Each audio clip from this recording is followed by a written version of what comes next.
So if you were going to um, invent a brand new religion in the first century, a religion you desperately wanted people to believe and follow, the absolute worst, most counterproductive thing you could possibly do is claim that your leader was crucified. Oh, but without a doubt. I mean, it was a terrible PR strategy. Right. Because in the ancient Greco-Roman world, crucifixion wasn't just a painful execution, it was the ultimate humiliation. I mean, it was public proof that you were a complete failure, a criminal, and, according to Jewish law, literally cursed by God. Cursed is anyone who hangs on a tree. Yeah. Exactly. And yet, almost overnight, this group of terrified, scattered cowards completely mutated their entire theology to worship a crucified man as the Lord of the universe. And why? Well, because they claimed he didn't stay dead. It is the great historical anomaly. It defies every single sociological expectation of the first century. And that anomaly is exactly what we're going to explore today. Welcome to this deep dive. Today, we have a very specific mission, and we are speaking directly to you, the pastor, the preacher, the lay leader, the apologist. The people on the front lines. Exactly. You are the person who stands up week after week, whether that's in a pulpit, a Sunday school class, or just across the table at a coffee shop, to communicate and defend the Christian faith.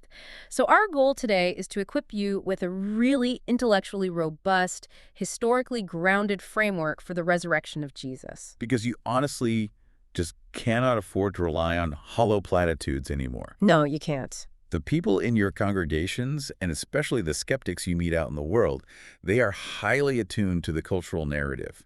So to minister effectively to them, you need a synthesis of rigorous historical data and deep pastoral application. Yes, 100%.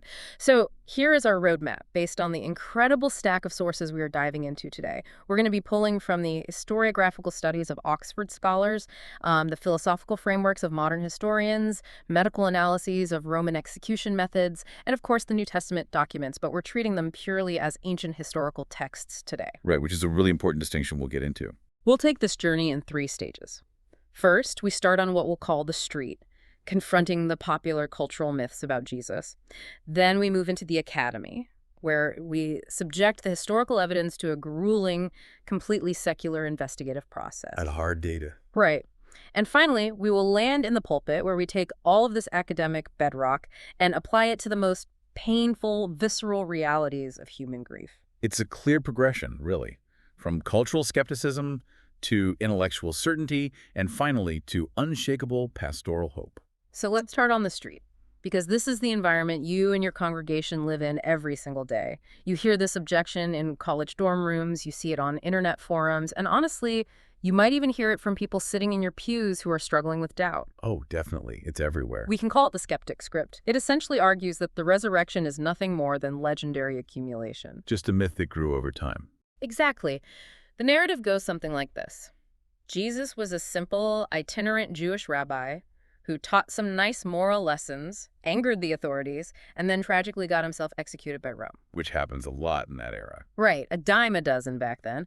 And then over the next few decades, or maybe even centuries, his followers naturally exaggerated his life. The stories grew. By the time the Gospels were actually written down, the historical rabbi had been completely swallowed up by myth, transformed into this divine, resurrected superhero. Yeah, it's the classical telephone game applied to antiquity. Mm-hmm. The skeptic essentially places Jesus in the exact same category as, say, King Arthur or Romulus, the mythical founder of Rome. Right, like there might have been a real guy once upon a time. Exactly. There might have been a real historical chieftain named Arthur who fought some battles in post-Roman Britain. Mm-hmm. But the sword in the stone, the Lady of the Lake, the wizard Merlin. All the magical stuff. Right, that's all the mythological moss that grew over the centuries. And the cultural assumption on the street is that the exact same mechanism applies to the bodily resurrection of Jesus. And honestly, I understand why that argument works so well on the street. It sounds incredibly plausible to our modern ears. We know human nature. We know how people exaggerate. We know how legends form. It makes intuitive sense. It really does. But here is where it gets fascinating. When you actually take that legendary accumulation theory and test it against the rigid diagnostic tools used by professional historians, the timeline completely shatters. It doesn't just shatter, it becomes chronologically impossible. How so? Well, the best diagnostic tool we have for this in the historical sciences is examining what we call the speed of the legend. Like, how fast does a myth actually take root and successfully overwrite historical reality? Right, because it doesn't happen overnight. Exactly. To answer that, we turn to A.N. Sherwin-White. He was an eminent historian at Oxford University, and he specialized in Roman historiography and the study of ancient myth-making. He meticulously studied this exact phenomenon across ancient cultures to determine the, I guess you could call it the burn rate of historical truth. So he's looking at how long it takes for a core historical fact to get completely buried and replaced by a fabricated legend. What did the actual data show? Sherwin-White's research demonstrated that it takes more than 2 full generations of time for legendary elements to completely wipe out and replace a core historical fact. 2 full generations. Yes, you essentially need the original eyewitnesses to die off entirely, and then you need their children to die off. Because as long as there are people walking around who can say, wait a minute, I was there in the village when that happened, and that is absolutely not true, a complete legendary fabrication simply cannot successfully replace the historical core. The living memory of the community acts as a firewall against the myth. That's a great way to put it. Yes, a firewall. That is a phenomenal concept. So 2 full generations creates this historical buffer zone where truth can defend itself. But when we apply Sherwin-White's timeline to the resurrection, we run into a massive chronological wall. A huge wall. Because the earliest records we have claiming a physical resurrection aren't from centuries later. They aren't even from decades later. The ultimate counter-evidence is found in the Apostle Paul's first letter to the Corinthians, specifically chapter 15. Yes, the 1 Corinthians 15 creed. And I'll just say, if you are an apologist or a preacher, this is arguably the single most important piece of historical real estate in the entire New Testament. It's the bedrock. It really is. So Paul writes this letter to the church in Corinth around the mid-50s AD, which is roughly 20 to 25 years after the crucifixion. It's still well within that 2-generation firewall. Exactly. But here is the critical detail.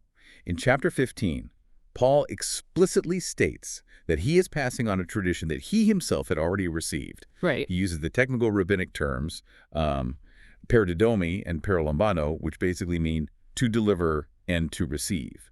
This is the formal language of rabbinic oral tradition. So he's not just writing a letter off the top of his head. He's not just spitballing theology. No, not at all. He is reciting a highly structured, formalized creed. It goes that Christ died for our sins, according to the scriptures, that he was buried, that he was raised on the 3rd day, according to the scriptures, and that he appeared to Cephas and then to the 12. I mean, it has a very specific rhythm to it. Precisely. It is formulated for easy memorization in an oral culture. And historians, and I mean both critical secular historians and conservative scholars, they have traced this specific creed backward from the writing of the letter. And they date the actual formulation of this creed to within 3 to 5 years of the crucifixion. 5 years. Yes. Some prominent critical scholars even trace it back to within months of the events, likely when Paul visited Peter and James in Jerusalem, just 3 years after his own conversion.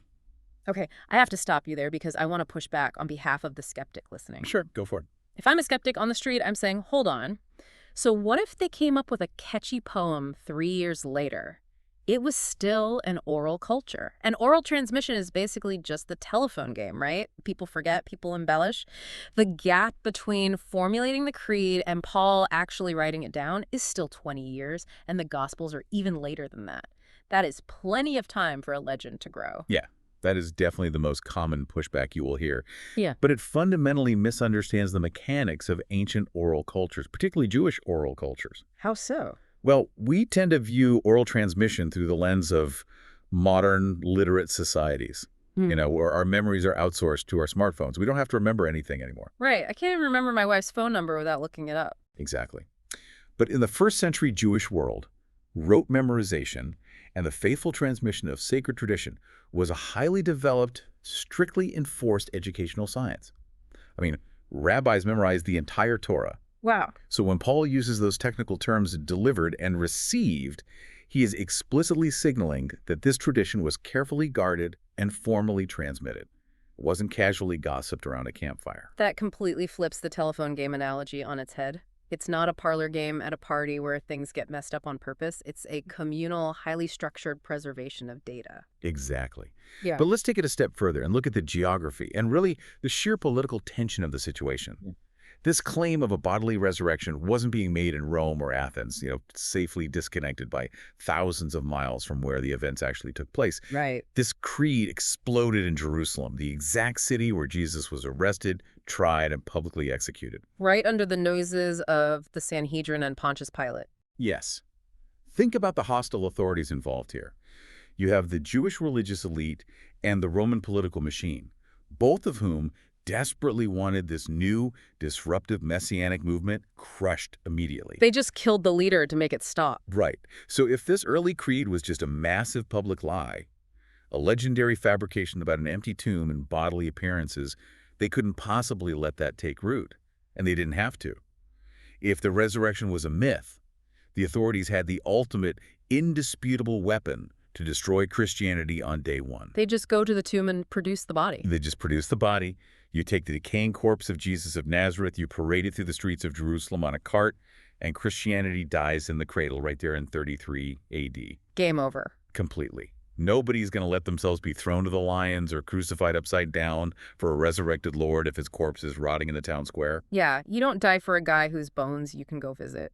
Exactly. So the fact that this early creed took root and exploded in the very city where the crucifixion took place, within a time frame that Sherwin-White's studies show is virtually instantaneous, it just completely shatters the legendary accumulation theory.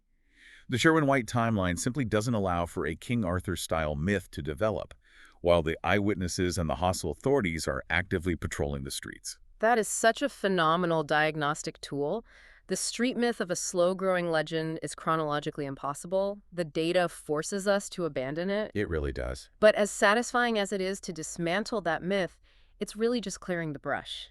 Because dismantling the legend theory doesn't prove the resurrection actually happened. It just proves that the early Christians believed it immediately. Right. Belief doesn't equal historical fact. Exactly. So to truly test the events themselves, we have to transition out of the street and step into the academy. And stepping into the academy requires a fundamental shift in our methodology. This is vital for any pastor or leader to understand, especially when they are counseling, say, a student whose history professor just tore the Gospels apart in class. Yeah, that happens all the time. When we do historiography, we have to change our baseline assumptions. For the sake of this academic analysis, we are not going to assume that the Bible is the inspired, inerrant Word of God. Which I have to admit might make some of our listeners nervous. Like, why would we give up our highest theological ground right out of the gate? Because if we start by assuming the Bible is inerrant, and then we use the Bible to prove the resurrection, we are engaging in circular reasoning. We are just preaching to the choir. Exactly. It holds absolutely zero weight in a secular academic setting, and honestly, it won't help the college student who is genuinely doubting their faith. Instead, we are going to treat the Gospels and the letters of Paul strictly as ancient Greco-Roman and Jewish source documents. Just normal ancient books. Right. They are first-century historical texts making historical claims. And secular historians have established very specific criteria, rules of historiography, to sift through ancient texts and determine what actually happened. I love this approach because it really levels the playing field. We are going to use the exact same investigative toolkit that a secular historian uses to study, the assassination of Julius Caesar or the military campaigns of Alexander the Great. The exact same tools. And there are 3 core criteria that historians universally rely on for this. So let's build that framework quickly before we look at the data. The first core tool is multiple, independent attestation. Simply put, if a historical event or saying is found in several different early sources that do not rely on each other, the probability that the event actually occurred skyrockets. It's the exact same logic used in investigative journalism or by a detective building a case. Like, if I'm a detective investigating a bank robbery and I only have one witness, I have to be incredibly skeptical. Maybe they have terrible eyesight. Maybe they have a vendetta against the suspect. Maybe they are just lying. Right, one witness is flimsy. But if I find 4 different witnesses standing on 4 different corners of the intersection who don't know each other at all, and they all point to the exact same suspect and describe the exact same getaway car, my case is suddenly rock solid. Independence is the key. Precisely. The second tool is one of the most fascinating aspects of historiography, I think. The Criterion of Embarrassment. This principle states that an event or detail is highly likely to be historical if it would have been embarrassing, culturally awkward, or counterproductive for the author to include it. Basically, propagandists don't invent details that make them look incompetent or undermine their own cause. Exactly.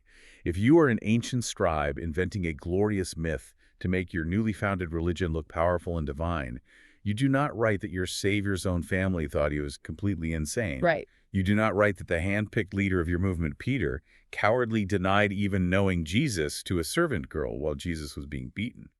Scribes trying to build a heroic myth scrub those details out. They'd edit it to make Peter look like a warrior. Absolutely. So when historians find these highly embarrassing details left in a text, they perk up. The most logical explanation for why an author would include something so damaging to their own PR campaign is that it actually happened, and they felt constrained by the truth to record it. Which goes right back to the detective analogy again. I'm not going to blindly trust the alibi provided by the suspect's best friend. But if I find a deeply embarrassing diary entry that the suspect desperately tried to burn, or if the best friend accidentally slips up and admits a detail that makes the suspect look terribly guilty, that is investigative gold. You take that to court every single time. You really do. And that leads us to the third and perhaps most powerful criterion: enemy attestation. If the critics, the hostile authorities, or the outright enemies of a movement inadvertently affirm a specific fact, that fact is virtually locked in as historically certain. Because your enemies have absolutely zero motivation to concede a point that helps your narrative. Right. They will deny everything they possibly can. So if an enemy actually concedes a point, it means the evidence for that specific fact was so overwhelmingly public and undeniable that they had no choice but to admit it and then try to explain it away. Exactly. They have to do damage control. So we have our academic toolkit, multiple independent attestation, the criterion of embarrassment, and enemy attestation. Now, we apply these rigid rules directly to the narrative of Jesus' fate. And when you do this, you arrive at what historians call the minimal facts approach. Which is so compelling. It is. Because today, the overwhelming majority of critical scholars, and to be clear, I'm talking about secular, non-Christian, agnostic, and atheist scholars who study antiquity, they accept 4 bedrock historical facts about what happened after the crucifixion. And our task now is to build the case for each of these 4 facts using nothing but those 3 secular historiographical tools. Yeah. We aren't appealing to divine inspiration, we are appealing to hard data. Let's dive into it. Fact number 1, the honorable burial. The historical claim is that after Jesus died on the cross, he was taken down and buried in a tomb by a man named Joseph of Arimathea. So how does this hold up in the academy? It holds up exceptionally well because it boasts massive, multiple, independent attestation. We find the burial by Joseph documented in the Gospel of Mark, which most scholars agree is our earliest narrative count. We find it independently in Matthew and Luke. We find it in a completely independent tradition in the Gospel of John. And we find the burial affirmed in the early Pauline creeds, like the one we just discussed in 1 Corinthians 15. The honorable burial is deeply embedded in every early stratum of the source material. But the identity of the man who buries him is what absolutely fascinates me.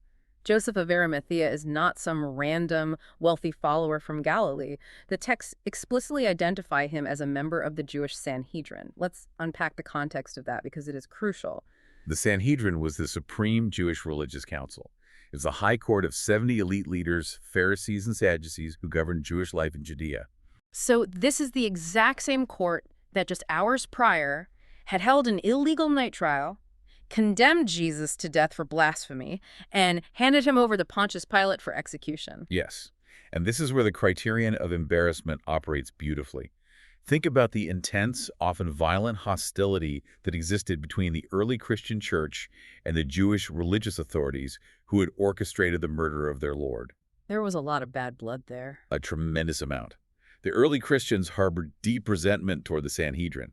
So if the early Christians were fabricating a burial story out of thin air, if they were just inventing a myth about how Jesus was laid to rest, they would never, in a million years, invent a prominent member of the opposing, hostile ruling class as the hero of the narrative. It makes absolutely no sense. If I'm inventing the myth, I'm writing that Peter heroically snuck back to the cross, fought off the Romans, and claimed the body. Exactly, or John. Or maybe Jesus' mother, Mary. You give the honor to your own in-group. You do not write a story where all the disciples flee like cowards, and the only guy who has the courage to ask Pilate for the body is a guy who sits on the very council that murdered him. Precisely. As scholars often point out, you do not invent heroes out of your enemy's ranks. The detail is so counterintuitive and so embarrassing to the disciples' own reputations that it is historically uninventable. The only rational explanation for why all the independent sources claim Joseph of Arimathea buried Jesus is because Joseph of Arimathea actually buried Jesus. Fact 1 is locked in as historical bedrock. We have a specific body and a specific tomb belonging to a specific well-known public figure. So let's move to fact 2, the empty tomb. The claim here is that on the Sunday morning following the crucifixion, that specific tomb was discovered completely empty. And this is where the Criterion of Embarrassment does its heaviest lifting in the entire New Testament. All four Gospels, functioning independently, record that the empty tomb was discovered by women. Specifically, Mary Magdalene is named as the primary witness across the board. Now, to a modern reader in the 21st century, that doesn't seem remarkable at all. I mean, of course, women found the tomb. Right. It doesn't stand out to us today. But as historians, we have to contextualize this deeply within first century Jewish and Greco-Roman society. And when we look at the cultural norms of antiquity, we find a deeply entrenched patriarchy. What was the actual legal status of female testimony in that culture? It was considered virtually worthless in a court of law. Wow.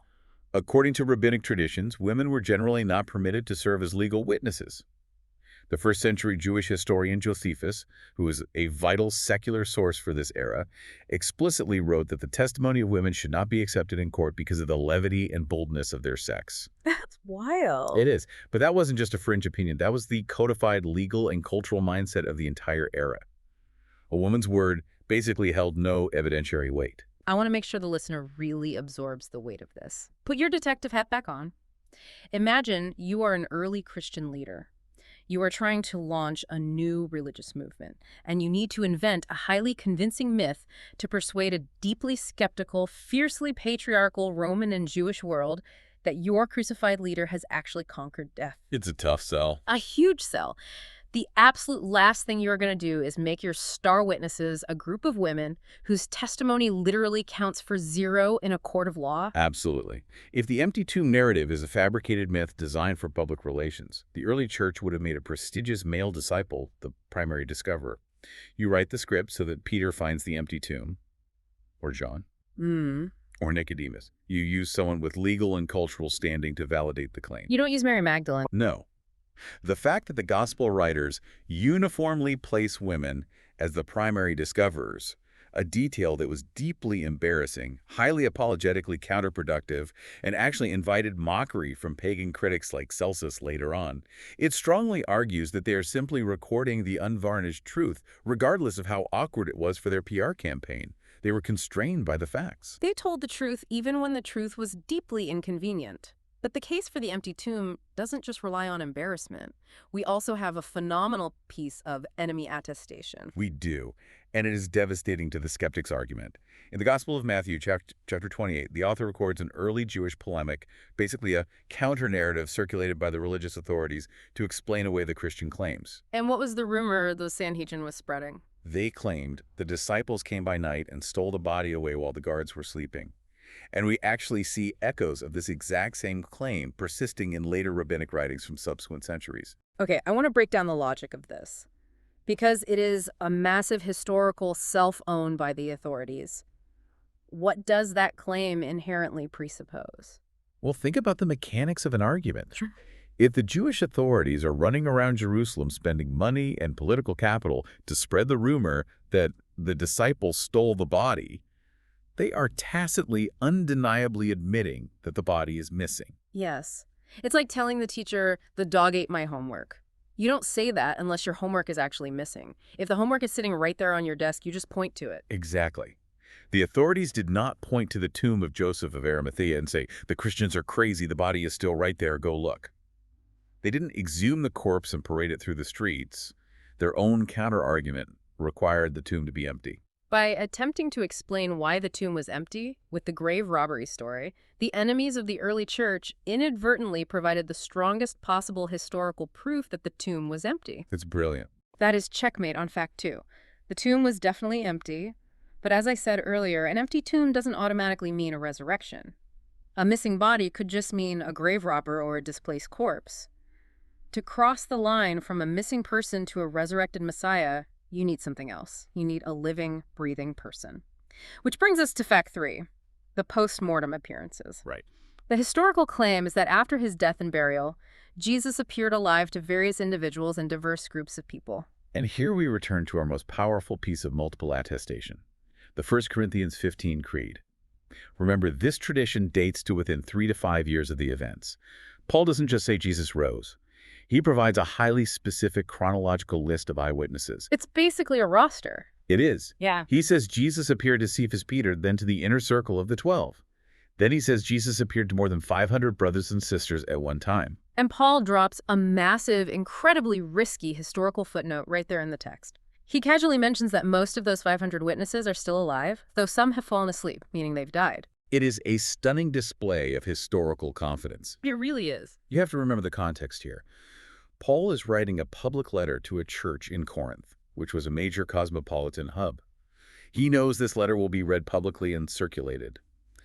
By stating that the majority of the 500 witnesses are still alive, he is essentially inviting skeptics to go and cross-examine them. Right. He's saying, do not take my word for it. Book a boat to Judea.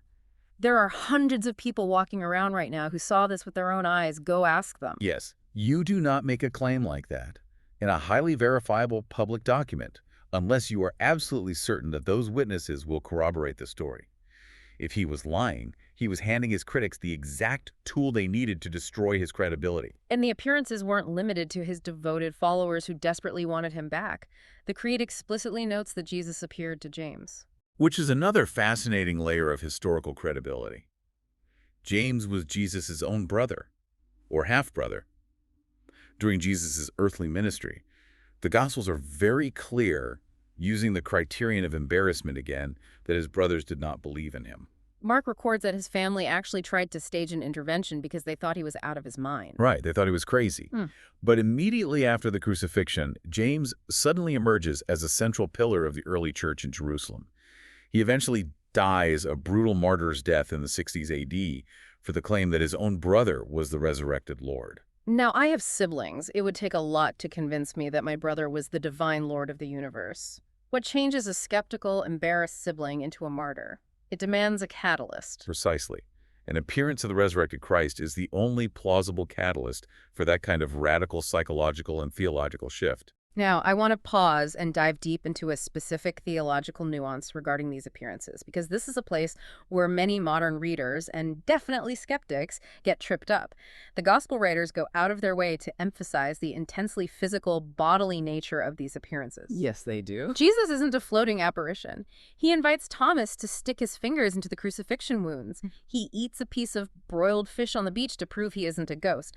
But then Paul, in that very same chapter of 1 Corinthians 15, describes the resurrected state as a spiritual body. Skeptics love to jump on that phrase. Well, they use it all the time. They argue, look at the earliest source. Paul just believed in a spiritual, immaterial ghost. The physical stuff with the fish and the wounds was all mythological moss added decades later by the gospel writers. Yeah. So how do we dismantle that argument? By understanding first-century Greek, the skeptic's argument relies on a fundamental misunderstanding of Paul's terminology. In 1 Corinthians 15, Paul contrasts two types of bodies. He uses the Greek word psychikos, translated as natural or physical, and pneumatikos, translated as spiritual. Okay, break that down for us. When a modern English speaker hears spiritual, they instantly think of something made out of immaterial ghost stuff, like Casper. But in Koine Greek, these adjectives do not describe the material out of which something is constructed. They describe the source of energy, or the animating principle that directs the object. I think we need a modern analogy for that to make it click. Okay, think about a steam engine versus an electric engine. When you say a train is powered by an electric engine, you are not saying the engine is constructed out of invisible electricity. Right, it's not made of lightning. Exactly. It is still a massive machine made of solid steel and iron.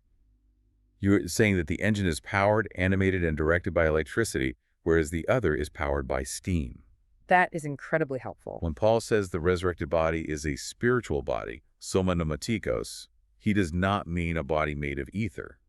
He means a solid, physical, tangible body that is no longer animated by the frail, decaying natural life force, but is now completely empowered, sustained, and directed by the Holy Spirit. It is a physical body that has been made immortal, free from the decay and mortality of the present age. So a spiritual body is absolutely still a physical body. It takes up space, it has molecular structure, it can chew and digest broiled fish. It's just immune to death and perfectly subject to the spirit. Exactly. That completely harmonizes Paul with the Gospels. Which brings us to our final historical bedrock, fact 4. The sudden origin of the Christian faith. We have this radical, historically unprecedented overnight transformation of the disciples. On Friday night, they are terrified cowards, hiding behind locked doors, their messianic hopes completely crushed. And then, A few weeks later, they are standing in the temple courts, boldly proclaiming the resurrection, entirely willing to face imprisonment, torture, and martyrdom. and this is where historians, sociologists, and psychologists really struggle to find any naturalistic explanation. We have to understand this transformation as an absolute foundational mutation of Jewish belief. I love that word, mutation. It implies a sudden, radical departure from the genetic code of their theology. What exactly were they mutating away from? What was the theological baseline of a first-century Jew? The first-century Jewish mindset had two very specific, rigid theological guardrails. First, they had absolutely no concept of a single, isolated individual being resurrected in the middle of human history. None at all. No.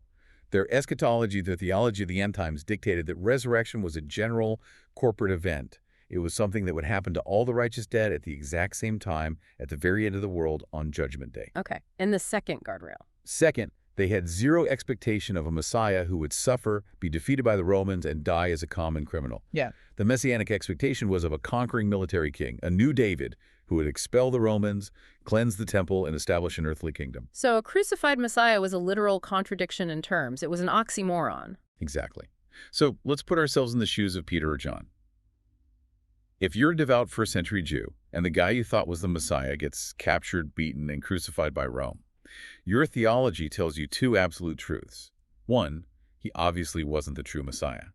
And two, he is dead, and he is not coming back to life until the end of the world when everyone else does. Their theological paradigm had no room for what happened. None. But somehow, these devout Jewish men and women suddenly adopt a theology that violently breaks both of those guardrails. They begin worshiping a crucified, disgraced man as the divine Lord of the universe, and they claim he alone has been bodily resurrected in the middle of history while the rest of the world continues on. That is a massive, unprecedented theological mutation. You have to ask as a historian, what was the catalyst that caused such an explosive change in worldview? Beliefs that are entrenched for centuries do not mutate overnight without an overwhelming cause. Right. But I'm going to play the devil's advocate here, and I'm going to push you hard on this. I understand they wouldn't naturally invent a resurrection, but couldn't they have just been so overwhelmed with grief, so traumatized by the brutal loss of their master, that they had a profound collective spiritual vision? Maybe they just felt an overwhelming sense in their hearts that God had vindicated Jesus, that his soul was taken up to heaven to be with God. They felt his presence, and over time, that spiritual comfort evolved into the story of an empty tomb. It's a sophisticated objection, but it fails because of a concept scholars call the failure of translation. If the disciples had merely experienced a subjective spiritual vision of Jesus, or a strong sense of his ongoing presence in heaven, they had perfectly good pre-existing Jewish vocabulary to describe exactly that phenomenon. They would have said that Jesus was translated or assumed into heaven. You mean like Enoch in the book of Genesis who walked with God and was no more, or Elijah being taken up in the fiery chariot? Precisely. Those Old Testament figures were taken up to be with God in a spiritual realm without experiencing resurrection. If the disciples just had a vision of Jesus in heaven, they would have used the category of assumption. But the early Christians didn't do that. They didn't use the language of translation. They used the specific, highly technical Greek word anastasis resurrection. And what did that word mean to them? In the ancient Jewish world, anastasis did not mean life after death in a spiritual realm. It did not mean a ghost. It meant one very specific two-stage process. A physical body goes into a grave dead, and then that exact same solid physical body returns to life and walks out of the grave in the space-time universe. So what you're saying is the only conceivable reason a first-century Jew would use the word anastasis is if they were absolutely undeniably convinced that the physical tomb was empty and a physical body was walking around. Exactly. They used a word that forced them to break their own theology.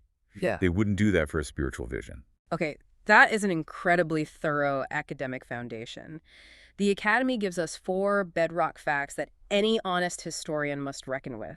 The honorable burial by a member of the hostile Sanhedrin, the empty tomb discovered by women, the physical postmortem appearances to hundreds of eyewitnesses and skeptics, and the sudden, historically unprecedented mutation of Jewish belief that launched the Christian faith. That's the data. We have the data, but data doesn't interpret itself. Now we move to the next phase of our academic journey, the battle of hypotheses. Yes, because having the historical facts is only half the battle. The question is, how do we interpret those facts? What historical hypothesis best explains all the data without requiring us to suspend logic? To do this, we are going to lean on a framework popularized by philosopher and apologist William Lane Craig. Craig takes standard historiographical criteria, specifically those formulated by C.B. Han McCullough, who literally wrote the definitive text on how historians justify their conclusions about the past, and uses them to test competing explanations. We are going to put the resurrection hypothesis in a boxing ring with the most popular naturalistic hypotheses to see which one actually survives the criteria of explanatory power, explanatory scope, and plausibility. It's an objective probability analysis. We are asking which hypothesis covers all the facts, makes the most sense of the context, and doesn't require us to make wild, ad hoc assumptions. Let's put hypothesis 1 in the ring. The conspiracy theory, often called the stolen body theory. The claim here is simple, and it's the oldest one in the book. The disciples snuck up to the tomb in the middle of the night, stole the corpse, hid it somewhere in the desert, and then fabricated the entire resurrection narrative to keep their movement alive. The problem with this hypothesis is that it completely fails McCullough's criterion of plausibility, and it requires profound psychological anachronism.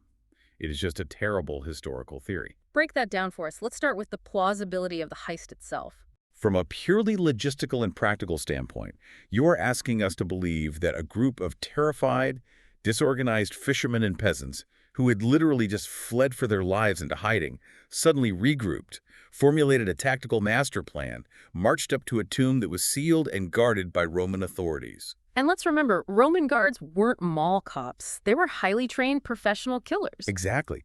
So these fishermen successfully bypassed or overpowered a Roman guard detachment, moved a massive stone that weighed thousands of pounds in total silence, and snuck away with a corpse. I mean, it belongs in a Hollywood heist movie, not a history book. You're telling me Peter, who just a few days prior was cowering in terror in front of a servant girl, suddenly went full Ocean's 11 on a Roman military unit. It's absurd. Yeah. But you also mentioned psychological anachronism. What does that mean in this context? It goes back to our discussion about the mutation of Jewish belief. A first-century Jew wouldn't even think to invent a mid-history resurrection. It wasn't in their theological vocabulary. It would be like a medieval knight trying to invent a theory of quantum physics. It just doesn't compute. Right. But more importantly, it fails the ultimate test of human psychology.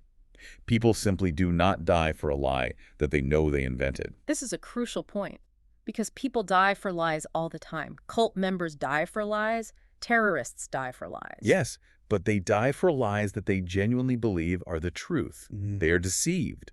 The disciples were in a unique position. If they stole the body, they knew it was a hoax. They were the orchestrators. And yet, history records that they endured decades of intense persecution, torture, poverty, and eventual execution. Then they never cracked. Never. Nobody willingly embraces being crucified upside down or beheaded or stoned to death for a hoax they themselves orchestrated. When the executioner raises the sword, the conspiracy breaks. But none of them ever recanted. Right. If you know exactly which ditch outside Jerusalem you buried the body in, you don't let the Romans feed you to the lions for claiming he's alive. The conspiracy theory is knocked out. Let's move to hypothesis 2. The apparent death, often called the swoon theory. Ah, the swoon theory. The claim here is that Jesus didn't actually die on the cross. He just passed out, swooned from exhaustion and blood loss. The Romans mistakenly thought he was dead, put him in the tomb, and the cool dampness of the cave revived him. He woke up, rolled away the stone, snuck past the guards, and showed himself to his disciples, who mistakenly thought he was resurrected. This hypothesis was somewhat popular in the 18th and 19th centuries, but today it completely collapses when confronted with modern medical analysis of Roman crucifixion. It fails physical plausibility on every conceivable level. Let's talk about the reality of crucifixion. The Romans did not invent crucifixion. The Persians did, but the Romans perfected it as a tool of state terror and execution. The executioners were professionals. If a condemned victim somehow survived a crucifixion, the executioner's own life was forfeit. They made absolutely sure you were dead. We have to get graphic for a moment because the historical and medical reality demands it. We can't sanitize this. Before he was even put on the cross, Jesus was subjected to a Roman scourging. Yes. The instrument used was the Roman flagrum, a whip embedded with jagged pieces of sheep bone and lead balls. It was designed to flay the flesh off the back, exposing deep muscle tissue, veins, and sometimes even the internal organs. Just horrific. Many victims died from the scourging alone due to massive hypovolemic shock, the severe loss of blood and fluid. Then you have the crucifixion itself, which is essentially a slow, agonizing death by asphyxiation. The victim has to push up on the nails in their feet just to take a breath, scraping their shredded back against the rough wood until exhaustion overtakes them and they suffocate. And the Gospel of John records a crucial, highly specific detail that is medically devastating to the swoon theory. A Roman soldier plunged a spear into Jesus' side to confirm death, and John notes that blood and water flowed out. What is remarkable about that verse is that John had absolutely no knowledge of modern cardiology or anatomy. He simply reported what he saw as an eyewitness, but modern medical professionals recognize that description immediately. It is a clear clinical description of pericardial and pleural effusion. What does that mean? Due to the extreme stress, trauma, and rapid heartbeat of crucifixion, clear fluid gathers in the sac around the heart and the lungs. When the Roman spear pierced the rib cage, punctured the lungs, and penetrated the right ventricle of the heart, the clear fluid in the blood separated and flowed out. It is undeniable anatomical proof of biological death. But let's just play a thought experiment. Let's extrapolate the swoon theory to its absolute, most ridiculous logical extreme. Let's pretend Jesus was a superhuman who somehow survived the scourging, the asphyxiation, and the spear thrust through the heart. Okay, let's spin. He is laid in a pitch-black tomb. He has no medical care, no antibiotics, no food, no water. He has massive puncture wounds through his hands and feet. His back is ribbons of flesh. He is in severe hypovolemic shock. According to this theory, this man wakes up, frees himself from tightly wound burial linens, somehow pushes a 2-ton stone out of the way from the inside on a slanted groove, sneaks past armed Roman guards, and limps miles on pierced feet to find the disciples. The German theologian David Strauss dismantled this theory beautifully in the 19th century.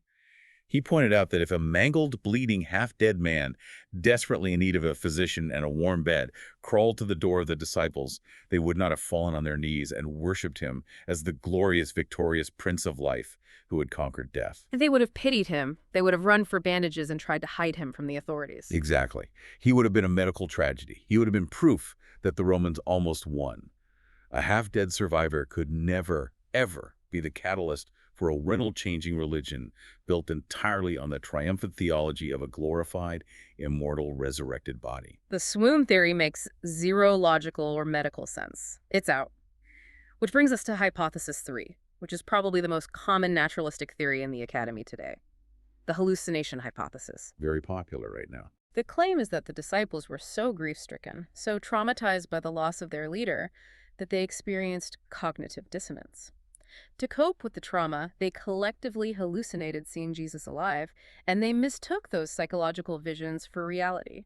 This hypothesis attempts to explain the undeniable sincerity of the disciples. It admits they weren't lying, but it completely fails McCullough's criterion of explanatory scope. It leaves far too many historical facts completely unexplained. I am going to push back hard here because mass hysteria is a documented psychological phenomenon. People see what they desperately want to see. We see it in crowds all the time. Couldn't 500 grieving, traumatized followers simply hike each other up into a shared delusion? It's a fair question, but it fundamentally misunderstands the clinical psychology of hallucinations. Hallucinations are internal, subjective projections of an individual's subconscious. They are like dreams. You and I cannot share the exact same dream. Right, if we both fall asleep, we're not in the same dream world. Exactly. If 500 people are in a room, they do not all spontaneously have the exact same complex, interactive, multisensory hallucination at the exact same time. The early sources claim Jesus was seen by groups, he was touched, he ate food, he engaged in prolonged dialogue. Group hallucinations of that nature simply do not exist in the psychiatric literature. Okay, even if we grant that group hallucinations are highly improbable, what about the empty tomb? That is the fatal flaw of the hallucination hypothesis. Hallucinations are psychological events. They do not possess physical mass, they do not roll away stones, and they do not vanish corpses. If the disciples were just running around the streets of Jerusalem experiencing grief-induced hallucinations, the Jewish authorities could have ended the entire Christian movement in one afternoon. Because the body would still be there. They would have simply walked to the tomb of Joseph of Arimathea, dragged out the decaying body of Jesus, and displayed it in the public square. Right. The tomb wasn't hidden. If they were hallucinating, the body would still be in the box. Furthermore, the hallucination theory fails completely when it comes to the appearances to skeptics and enemies. The psychology of hallucination usually requires a state of intense desire, expectation, or grief. A grieving mother hallucinating her lost child. We understand that psychology. But what about James? Oh, James the skeptic. Right. As we discussed, James thought his brother was crazy. He was embarrassed by him. He wasn't sitting in a room desperately wishing for Jesus to be the Messianic Lord. And what about Paul? Paul is the ultimate trump card against the hallucination theory. Exactly. Paul wasn't a grieving disciple. He was a violent, zealous persecutor of the early church. He was actively arresting Christians and consenting to their execution when he had his encounter with the risen Christ on the road to Damascus. He had absolutely zero psychological expectation, desire, or guilt that would trigger a hallucination of the very man whose followers he was trying to exterminate. So the hallucination hypothesis is a total failure. It cannot explain the empty tomb, it cannot account for simultaneous group appearances, and it cannot explain the radical conversion of skeptics and hostile enemies like James and Paul. It just doesn't work. Let's look at the final one, hypothesis 4.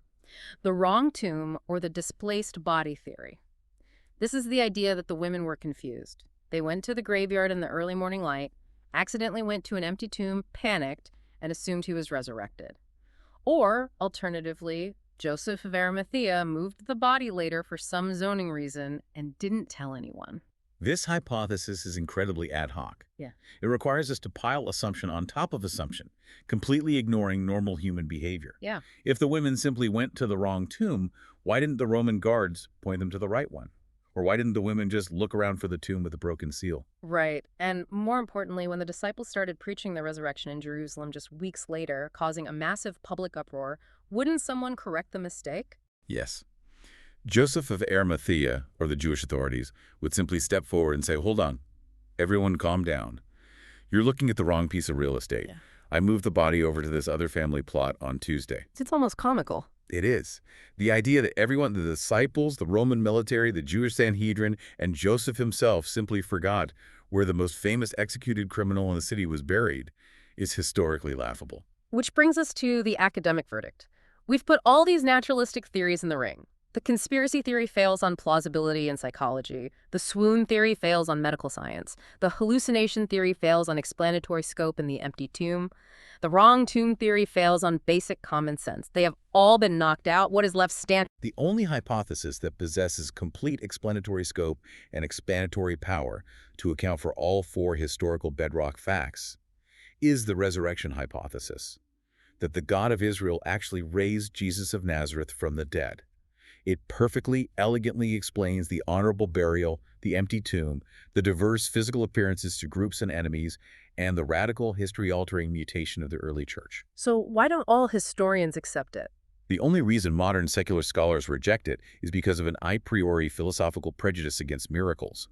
If you adopt a strict materialistic worldview and rule out the supernatural before you even look at the evidence, you are forced to adopt one of those absurd naturalistic theories we just dismantled. You essentially have to believe that fishermen outsmarted Roman guards, or that 500 people shared a dream. Yes. But if you act as a true historian and follow the evidence wherever it leads, the resurrection stands as the most rational, robust, intellectually satisfying explanation for the origin of the Christian movement. And this validates everything Jesus claimed. The resurrection is the divine vindication of his identity as the Messiah, the Son of God. Amen. Now, this transition we are about to make is the most crucial part of this entire deep dive, because this cannot remain just a fascinating intellectual exercise. We've spent this time in the academy, analyzing Greek texts, debating probability frameworks, looking at Roman historiography and medical realities. And as an apologist or a pastor, it is incredibly intellectually satisfying to know that our faith is grounded in hard, verifiable, historical facts. That is very comforting. But how does this equip you when you step out of the study? How does this historical data help you when you walk into the sanctuary on Sunday morning, or more importantly, when you walk into the sterile, terrifying, heart-wrenching environment of a hospital room? This brings us to our final destination, the pulpit. This is where the theology hits the pavement. This is where apologetics serves pastoral care. Let me paint a picture for you, a pastoral scenario that every single leader listening to this has faced, or inevitably will face. It's the hardest part of the job. It is. You get the phone call in the middle of the night. A family in your church has suffered a sudden, devastating loss. The next day, you find yourself standing with them beside an open grave in the cemetery. It might be a spouse, it might be a parent, or, God forbid, it might be a child. They are standing there numb with an intense, suffocating grief that threatens to crush them. And in that moment, when you are standing on the edge of that dirt, all the generic, hollow cultural platitudes completely and utterly fail. You cannot just pat a grieving mother on the back and offer vague Hallmark card sentiment. Absolutely can't. Telling a grieving family, well, their spirit is just floating up in heaven now looking down on us, or they're an angel in the sky in a better place. That is simply not enough to counter the visceral, violent horror of a wooden coffin being lowered into the ground. It just doesn't cut it. The pain of death is physical. Yeah. The separation is physical. The agony is tangible. Therefore, the hope you offer them must be physical. So what is the pastoral strategy here? How do you take the deep academic truths we just spent an hour proving Sherwin-White, McCullough, the minimal facts, and apply them to a heart that is completely shattered? First and foremost, as a pastor, you do not rush past the grief. You do not try to academically argue away their pain. Remember the source text itself. Even Jesus, standing at the tomb of his friend Lazarus, knowing full well he was about to raise him from the dead in 5 minutes, wept. He wept openly. He acknowledged the violent, unnatural sting of death. It is an enemy. You mourn with those who mourn. But then, when the time is right, you highlight the physical reality of the history we just discussed. You point them back to that empty tomb in Jerusalem. Yes. You remind them that the resurrection of Jesus was not a spiritual metaphor. It was not a comforting ghost story invented by grieving fishermen. It was the actual return of a solid, physical body to life, perfectly immune to death. And because Jesus rose physically, the ultimate Christian hope is not some disembodied, ghostly survival in an ethereal, cloudy realm. Our hope is a physical, bodily resurrection. The Apostle Paul says in that same chapter, 1 Corinthians 15, that Christ is the first fruits of those who have fallen asleep. In an agricultural society, the first fruits were the first part of the harvest that guaranteed the rest of the crop was coming.